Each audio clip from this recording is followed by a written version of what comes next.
بسم اللہ الرحمن الرحیم۔ آج ایک بہت پیارا واقعہ آپ کے ساتھ شیئر کرنا ہے۔ یہ واقعہ سن کر آپ کا ایمان تازہ ہوگا۔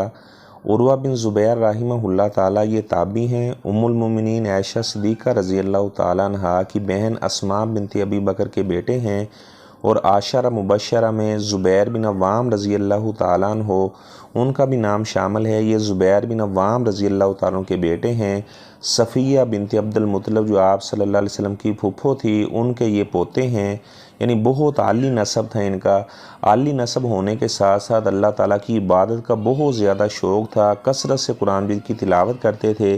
ان کے بارے میں لکھا ہوا ہے کہ روزانہ قرآن مجید کا چوتھا حصہ یہ تلاوت کیا کرتے تھے۔ اللہ تعالیٰ سے بہت زیادہ مناجات کرنے والے تھے، اور ظاہری بات ہے جس سے اللہ محبت کرتا ہے اسے اللہ تعالیٰ دعا مانگنے کی، ذکر اذکار کرنے کی، قرآن مجید کی تلاوت کرنے کی توفیق دیتا ہے، اور جو اللہ تعالیٰ کی رحمت سے دور کر دیے جاتے ہیں انہیں کہاں دعا مانگنے کی توفیق ملتی ہے، تلاوت کی کہاں توفیق ملتی ہے۔ تو یہ عروہ بن زبیر رحمہ اللہ تعالیٰ بہت نیک آدمی تھے۔ اللہ تبارک و تعالیٰ نے کو اولاد کی نعمت سے بھی نوازا تھا۔ 5 ان کے بیٹے تھے۔ اپنے بیٹوں سے یہ بہت زیادہ محبت کرتے تھے۔ جس گھر میں بھی بچوں سے شفقت کی جاتی ہے وہاں پر اللہ تعالیٰ کی رحمتوں کا، برکتوں کا نزول ہوتا ہے، اور جو والدین اپنے بچوں پر سختی کرتے ہیں تو اللہ تعالیٰ وہاں سے رحمتوں کا، برکتوں کا نزول ختم کر دیتے ہیں، رحمتوں کے دروازے بند کر دیے جاتے ہیں۔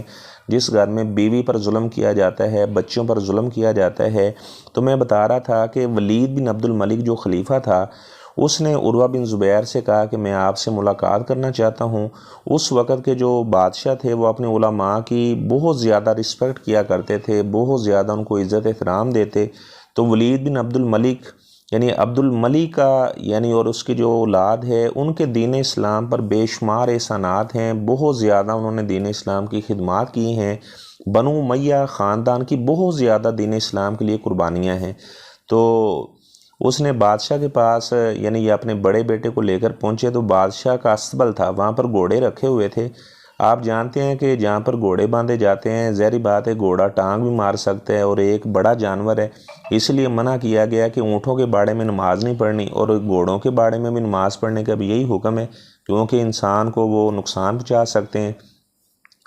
تو حضرت عروہ کا بیٹا کہنے لگا کہ میں نے گھوڑ سواری کرنی ہے، تو وہ گھوڑوں کی اسبل میں چلا گیا، گھوڑے کے اوپر اس نے سواری کی، اور جو گھوڑے ہیں قیامت تک ان کی پیشانیوں میں خیر کو باندھ دیا گیا ہے، برکت کا ذریعہ ہوتے ہیں جہاں پر بھی گھوڑے رکھے جاتے ہیں۔ ان کا بیٹا ایک گھوڑے کے قریب ہوا تو اس نے زوردار ٹانگ ماری کہ ان کا جو بیٹا تھا حضرت عروہ کا وہ موقع پر ہی شہید ہو گیا۔ ان کو بیٹے کی وفات کا بہت زیادہ صدمہ لگا، اور آپ جانتے ہیں کہ جو انسان اپنی اولاد سے محبت کرتا ہے پھر اولاد کا کتنا صدمہ ہوتا ہے۔ بیٹے کو اس کی تدفین کے مراحل کیے، قبر میں اسے دفن کیا گیا، اس کے بعد لمبی چوڑی اپنے بیٹے کے لیے قبر پر کھڑے ہو کر دعا کرتے رہے۔ جیسے یہ کیونکہ حکم ہے کہ جب میت کو دفن کر دیا جائے تو لمبی دعا کی جائے، جیسے جوان اونٹ کو ذبح کیا جاتا ہے، پھر اس کا گوشت بنایا جاتا ہے، پھر گوشت بانٹا جاتا ہے۔ 40 قدم پر دعا وغیرہ کرنا اس کا کسی حدیث میں بھی ثبوت نہیں ملتا۔ تو جب یہ بیٹے کی تدفین سے فارغ ہوئے تو ان کی ٹانگ میں درد شروع ہوگی، ایسی شدید درد شروع ہوئی کہ ان سے چلا نہیں جا رہا تھا، اور آپ جانتے ہیں کہ یہ ٹانگوں میں درد، گھٹنے کا درد، یہ کتنی تکلیف ہوتی ہے انسان کے لیے۔ طبیب کو دکھایا گیا تو طبیب نے جب ان کا معائنہ کیا تو طبیب کہنے لگا کہ آپ کی جو ٹانگ ہے یہ کاٹنی پڑے گی، تو آپ کو نشہ آور ہم شراب پلاتے ہیں، نشہ آور کو چیز کھلاتے ہیں، تو اس کے بعد آپ کی ٹانگ کو آری کے ساتھ کاٹ دیا جائے گا۔ تو یہ کہنے لگے نہیں آپ ایسے نہ کریں کہ میں نشہ آور چیز تو نہیں پیوں گا، میں قرآن مجید کی تلاوت کرتا ہوں، اور آپ اس طرح قرآن مجید کی تلاوت کرنے کے دوران ہی میری ٹانگ کو کاٹ دینا۔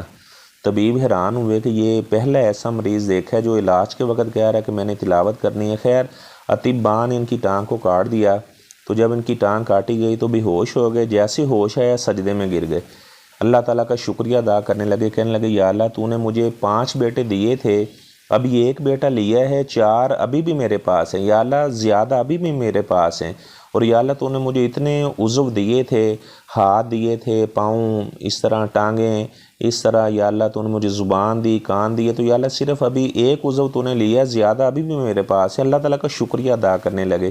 بیٹا فوت ہو چکا ہے لیکن اس کے باوجود بھی اللہ تعالیٰ کا شکریہ ادا کریں، تو ہمیشہ اللہ تعالیٰ کا شکریہ ادا کیا جائے۔